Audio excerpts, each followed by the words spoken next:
This is your daily dose of all things royal. Merely 17 days into the year, and already we've been inundated with Meghan Markle's presence on a daily basis. A relentless barrage that feels akin to harassment, polluting the public domain with content that can only be described as garbage.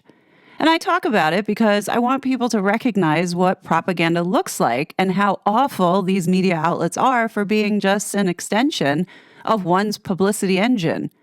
The dynamic duo has once again seized the spotlight in what appears to be a frenetic effort to revive the fading luster of their so-called brand, crafting an image of success that seems increasingly at odds with reality.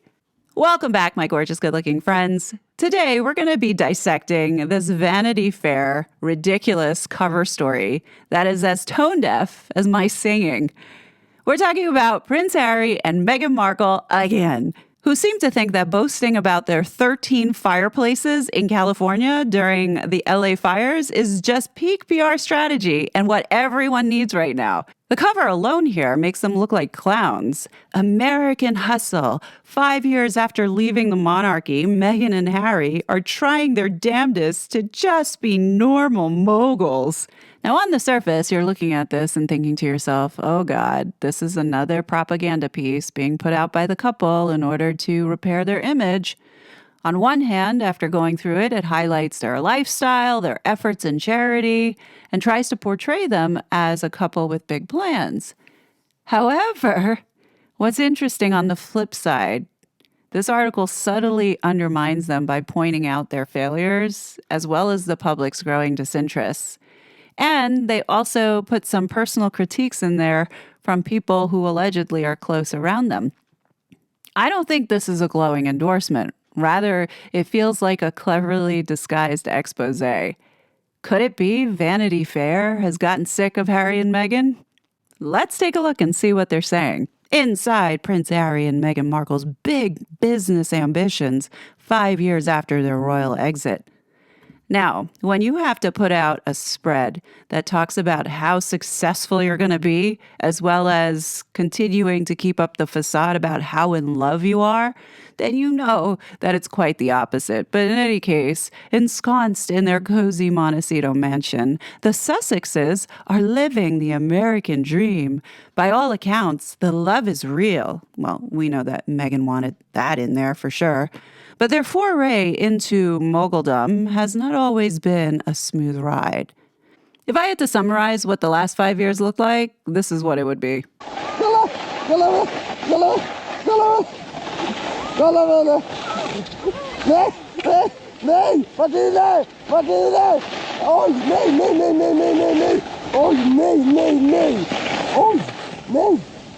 Oh my God!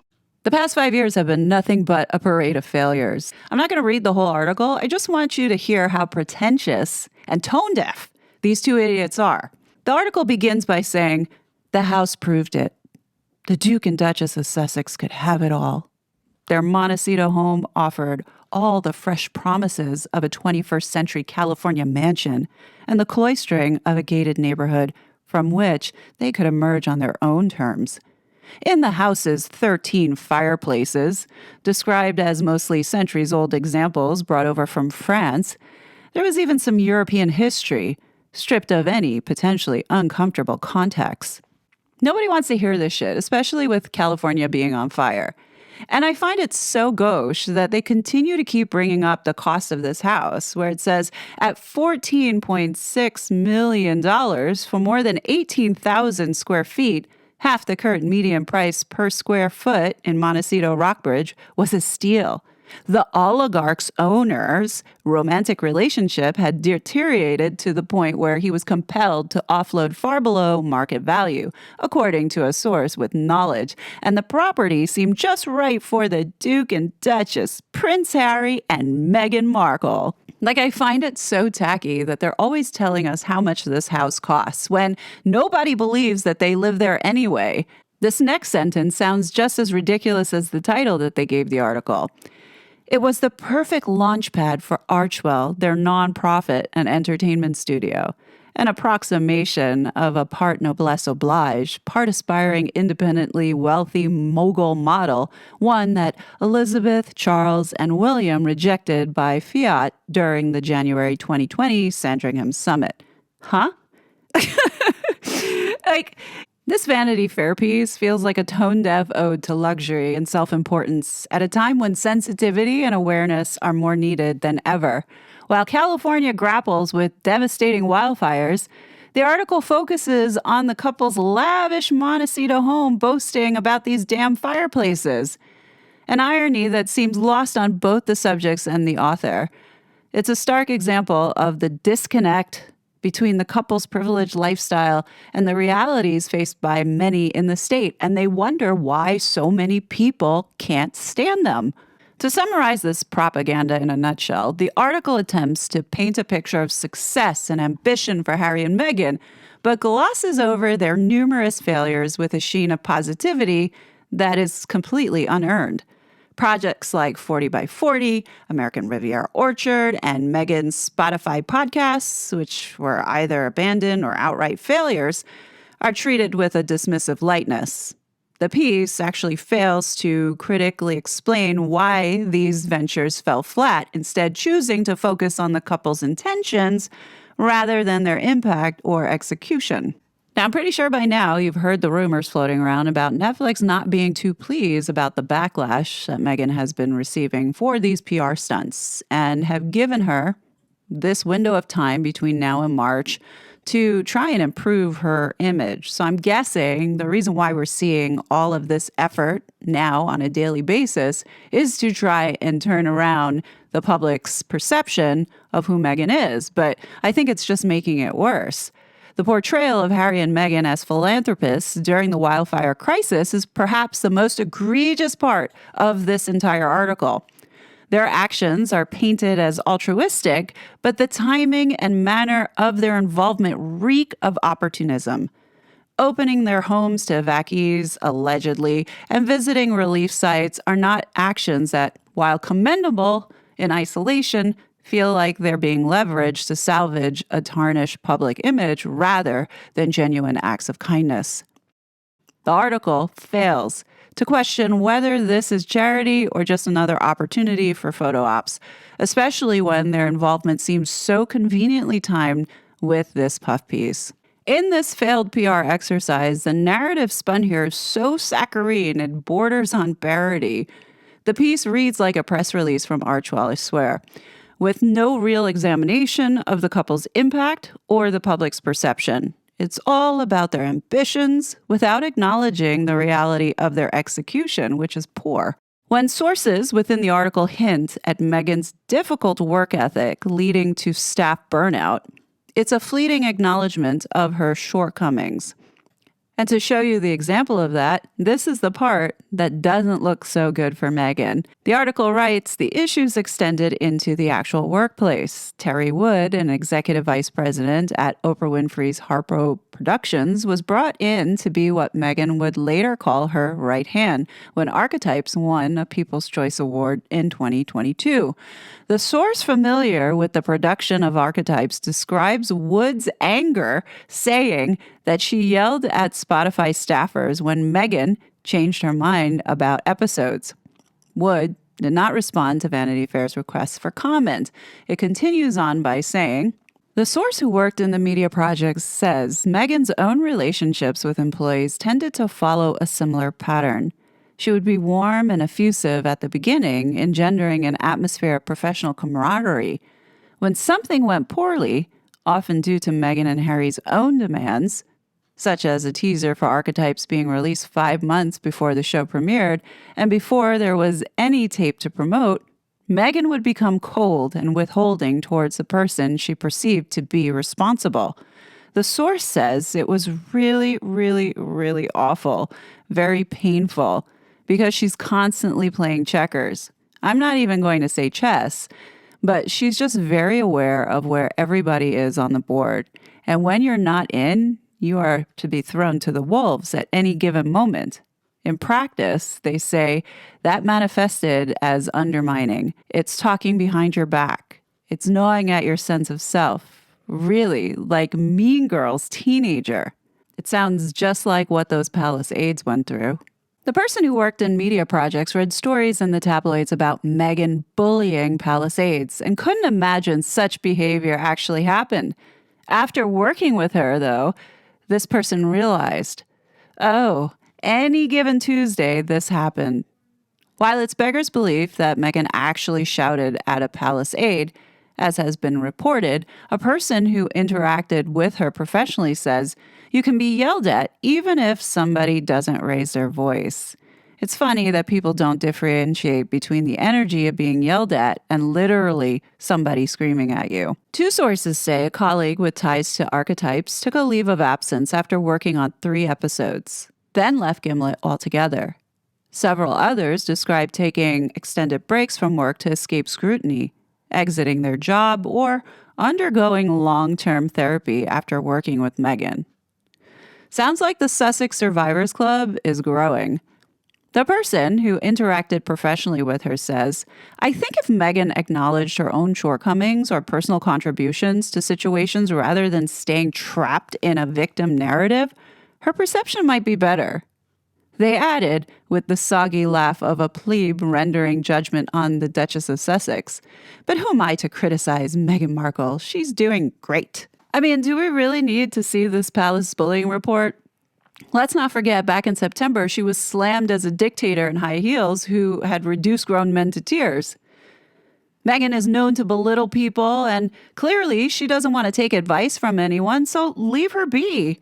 Nobody needs to be around this toxic mess. Psychologically harming people is not okay, and I do hope maybe a class action is filed against this woman for the harm that she has caused, in addition to violating our civil rights by doing what she was doing with her husband and censoring Americans. So, Meghan, karma's going to come back to you. And people are looking at you now, especially Vanity Fair, to be putting this in. It's not a good look. Not a good look. And to me, that tells me that more publications that are mainstream are going to follow suit. The fact that Vanity Fair had put this in there to display Meghan's personality and behavior says a lot. It also means a lot that they mentioned this. Take a listen. A few years ago, a rumor began circulating around the book world about another prospective project for Meghan. This story, which a person with knowledge confirms the broad details of, was that Meghan's team had a conversation with a publishing house to gauge interest in the idea for a potential book. The concept, for which there was no written or formal proposal, was post-divorce. Not a general book on life after marital dissolution or one about Meghan's past experience. She was married to producer Trevor Engelson from 2011 to 2014. This book, this notion of a book, really might center on a post-Harry divorce. Not that there was actually one in the works. Just if this a priori divorce ever came to be, would this publisher theoretically be interested in a book that took place in its aftermath? Another source with knowledge says, if that's true to any degree, she would have been approached and not vice versa. No offer was ever made and no manuscript was produced. After all, there was no divorce. Make what you will about that. But the fact that they were shopping the idea of this leads me to believe that this has been on Meghan's mind. Meghan is totally cutthroat and ruthless. But what I think is that Meghan would prefer to play the role of the widow more than anything else.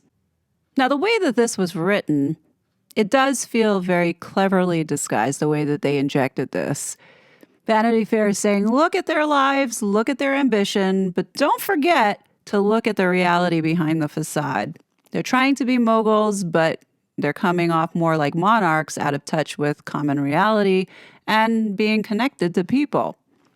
The article avoids any mention of how their projects have been received, from the mockery of American Riviera Orchard to the Spotify executive calling them effing grifters, instead choosing to focus on a narrative that's not just unconvincing, but seriously out of touch with reality. Nobody is buying any of this.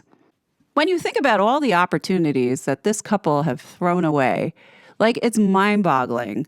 How can you fail so badly and then continue making the same mistakes? It's either your people are stupid or you're just completely insane, which I'm beginning to think that it's the latter, because you can't have all these people advising you and you're paying them to get this crap being put out. You see, this Vanity Fair article could have been an opportunity to explore really what Harry and Meghan are truly trying to achieve in America. If it's power and money that they're seeking, then just come out and say it. Meghan, if you just want to be a super influencer and think that your brand is just you showing up, okay, go with that. At least own it. Don't try and pretend that you're something you're not, because people see right through it. Overall, this article really has tried hard to spin their story into some kind of Hollywood redemption story, but honestly, I think Vanity Fair has had enough, like the rest of us. I mean, if you haven't guessed, America is so sick and tired of this couple shoving their faces everywhere. They've literally become the disaster tourists of the celebrity world, parading around like they're doing some noble deed while the world burns. And for what? Is it damage control? I shake my head, because in the end, this Vanity Fair piece now is like the cherry on top of this shit sundae that we have been forced to stomach this entire week. And, you would think Harry and Meghan would get the hint by now that America isn't interested. People see the constant need that this couple has for the spotlight, and this is what's making all of this so bad. Meghan deserved to be knocked down by Hollywood this week, because this holier-than-thou attitude and the way that she treats other people is disgusting. And horrible human beings like this deserve everything that's coming to them. I do hope that people in the Sussex Survivors Club do file a class action lawsuit and sue her for the psychological harm that she has caused to them. Now, I do wonder if Meghan is going to take on Vanity Fair and clap back by getting some other tabloid to do some spread about how wonderful she is. I wouldn't be surprised if Meghan already had her lawyer draft up a letter to Vanity Fair and is somehow figuring out how to go after the author of this article. But I don't think this is the hornet's nest that she wants to step on. But we know that she's going to step on it anyway and piss them off. So I can't wait to see the fireworks after this. Now, I do think that there's going to be some type of fallout with this between Meghan and Vanity Fair. Now, on one hand, there's some praise for Harry and Meghan's intentions, but the execution and personal narratives are critiqued heavily here. And I don't think Meghan's going to like that. Knowing that Meghan controls every piece of media written about her, more than likely knew about this article going out. The question is, did she know about the part that was going to talk about the staffers and what they thought about her? I somehow don't think so. So good on Vanity Fair for laying that out, because this is mainstream media. If I had to describe it, this is Meghan Markle in the last 17 days.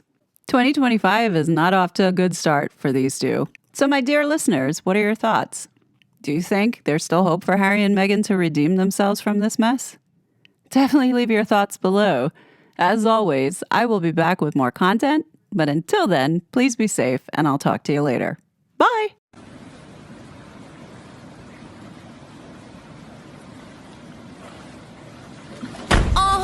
This much. All the girls got to be like this. Few times I've been around that track, so it's not just gonna happen like that. Somebody once told me the world is gonna. I'm here at Barry Island Beach, and there's no sign to stop.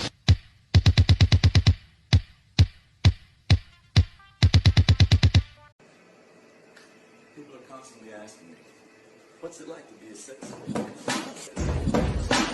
Buddy, you're a boy, make a big noise, playing in the street, gonna be a big man someday.